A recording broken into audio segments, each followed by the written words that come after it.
right, new video. We're gonna venture off into some uncharted territory. We're gonna do a video series. The goal of this series is to show people how to maintain an old work truck, which is what I'm standing in the bed of right now. This is my 2009 GMC Sierra. It's a 1500, but it identifies as a 2500, as you can see by the cab lights here. So stay tuned. Well, let's get into it. This is day one of the work truck series. We're gonna go over some basic maintenance. So we're gonna check and change the engine oil. We're gonna check the driveline fluids, as well as filters and battery condition. All right, so first things first, we're gonna check the battery condition. So if you get yourself a little battery tester here, if you're a DIY or a more experienced mechanic and you don't have one of these, like, you're missing out. These things are awesome for when you go to check out like a used car or something like that, or checking out your personal car. Oh man, I'm struggling. Oh, yeah, like I said, if you don't have one of these, you're missing out. It's pretty simple, easy to understand. Okay, so it's all good. Our battery passes with flying colors. Make sure your battery's, good to go, especially the winter months is key, especially up here in Canada, or Canuckistan or Frostbakistan, whichever you want to use, because that's the last thing you want, is to have your pickup truck not start up for you. Next up, we got a ethylene glycol test. Pretty much just test the coolant and what the actual freeze rating is for, because believe it or not, you can have different temperatures at which the coolant will actually freeze. Especially in Canada here, we want some pretty cold coolant, or coolant that can handle some pretty cold temperatures. So you want to aim for right around 35 degrees Celsius. What do you got there? I don't know if that's right. Oh, there she goes. Oh, do I have some just shitty coolant? Oh, test it again.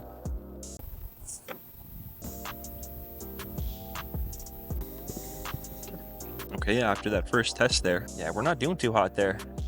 We're right around minus 22 degrees Celsius, which is complete ass, so we're definitely at the service this coolant up.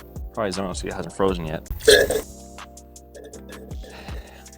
As you can see, it's a very valuable tool when you use it. For those of you with eagle eyes, you could tell that this coolant wasn't orange. This is some other generic crap that was put in here. So we'll make a video on that, surfacing that cooling system here.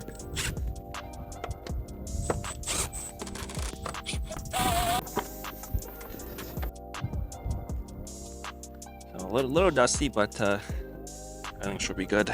So a little backstory on this truck here. Bought this back part of the summer almost, actually.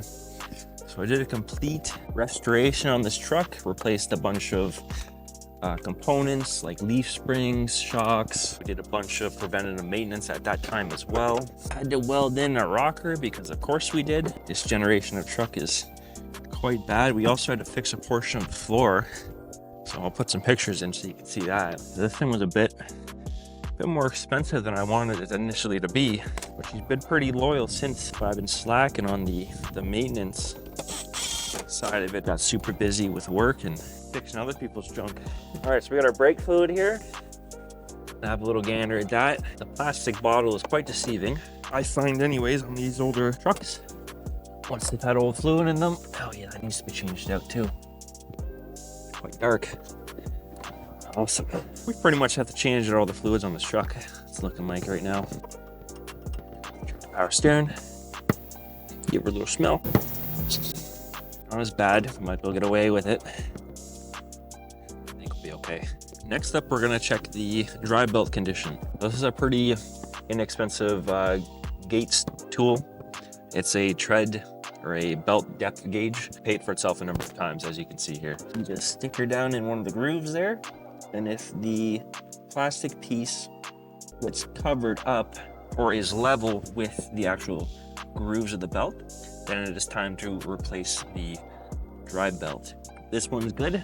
We'll just do a visual on it for cracking or any sort of abnormal wear. That's pretty normal with any well-used belt.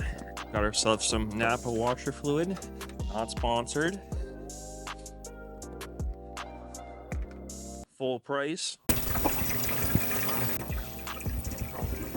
Some more. Well, that'll do for today. I don't have any more. I have to get some. So we're gonna check the actual engine oil itself.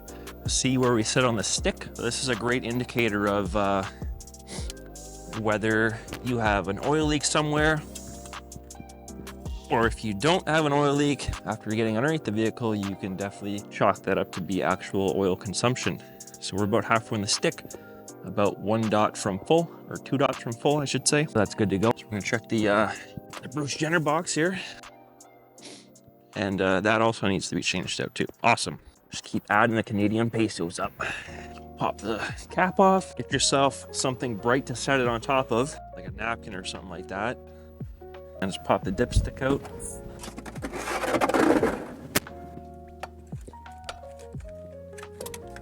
All right, let that pee for a little bit. Oh no, it's getting windy out. Not gonna work. Get that guy out of here. Very nice.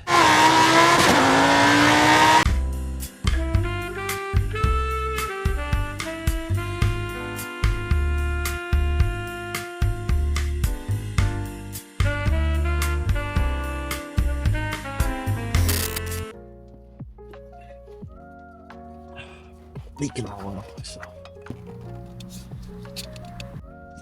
Am I stunned or am I the right size? This is gonna take a minute. All right. So I'll just wait like 5 million years for this all to drain out.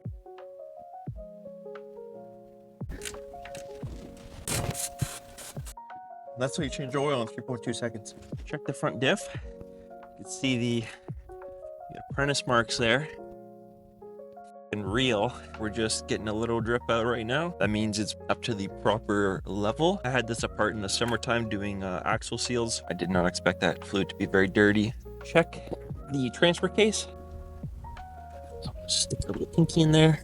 I made a specific zip tie for this very thing. There it is. You just stick the zip tie in there, a little hook. Stick it in there, bring it back out.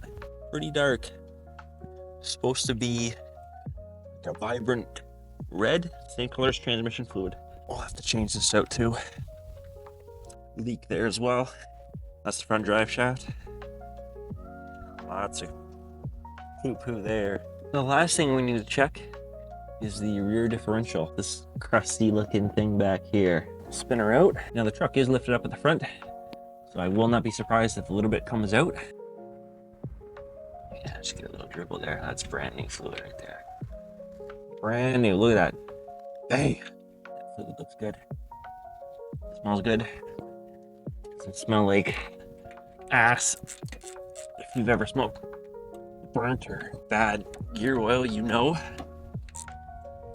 the smell I'm talking about. You get it on your clothes, you're done for. You might as well just burn your clothes. Bang! Look at that. In all its crusty glory. We're gonna check the ball joints. This gets overlooked a lot.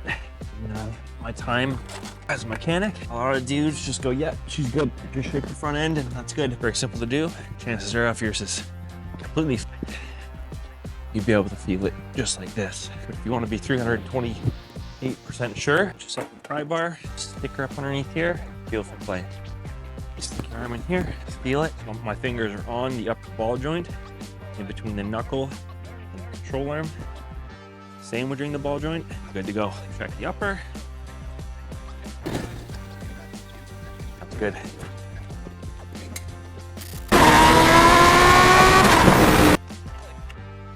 Always a little cold, so it's gonna pour a little slow.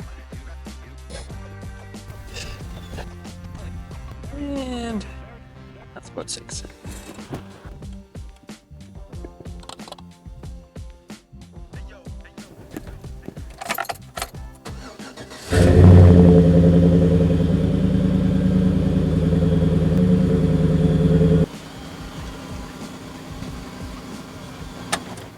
We'll go ahead and reset the oil life. 100%. So as the final thing, we'll go around and check all the lights. Can't forget about the sticker. That guy up there. Today we tackled the oil change, as well as chucked a bunch of the other driveline fluid. We checked some filters and discovered we needed to replace a bunch of things, which is kind of expected when you're driving a 2009 work truck. So we're going to tackle those in the next few videos. Stay tuned for those. Hit the subscribe button. Kind of gives me motivation to continue coming out here in the cold and freezing my ass off with my budget ass setup here. So I appreciate it. I hope you guys have a good day. Oh, and it smudged like a motherfucker.